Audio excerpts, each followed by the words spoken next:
Dhaka FM এই চ্যানেলের কাছে আমি ক্ষমা প্রার্থী। এত বড় একটা ভুল আমি করে ফেলছি। আসসালামু আলাইকুম। আমার নাম মোহাম্মদ ফাইজুল ইসলাম। আমার বাবার নাম মোহাম্মদ জহিরুল ইসলাম। আমি ময়মনসিংহ মুক্তাগাছা কুমারগাতা ইউনিয়ন থেকে বলছি। ঢাকা এফএম এই চ্যানেলের কাছে আমি ক্ষমা প্রার্থী। এত বড় একটা ভুল আমি করে ফেলছি। আরজে কিবরিয়া ভাইয়ের কিছু কন্টেন্ট ইউটিউব থেকে ডাউনলোড করে আমি নিজের মতো এডিট করে আমার এই ভীতি গল্প চ্যানেলে আপলোড করতাম। গতকালকে আমার এই চ্যানেলের কিছু ভিডিও ব্লক করে দেওয়া হয় এবং কি ৪টা স্ট্রাইক দেওয়া হয়। এই স্ট্রাইকগুলো দেওয়ার পর ইউটিউব থেকে আমাকে ৭ দিনের একটা নোটিশ দেয়।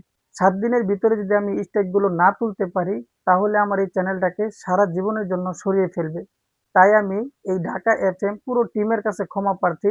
আমার দ্বারাতে এমন বড় ধরনের কোনো ভুল হবে না এবং কি আমি যদি ইউটিউবে নিজস্ব কন্টেন্টগুলো আপলোড করতে পারি তাহলে ইউটিউবে কাজ করব, নয়তো ইউটিউব ছেড়ে দিব। আমাকে দয়া করে শেষবারের মতো আরেকটা সুযোগ দিন। তাই শেষবারের মতো আমাকে একটা সুযোগ দিন। আমার এই চ্যানেলের স্ট্রাইকগুলো তুলে নিন। নতুন করে আমার দ্বারাতে এমন বড় কোনো ভুল হবে না।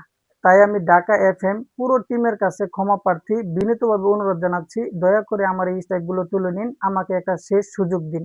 আসসালামু আলাইকুম। ঢাকা এফএম এর পুরো টিম সবাই ভালো থাকবেন। ঢাকা এফএম 94.4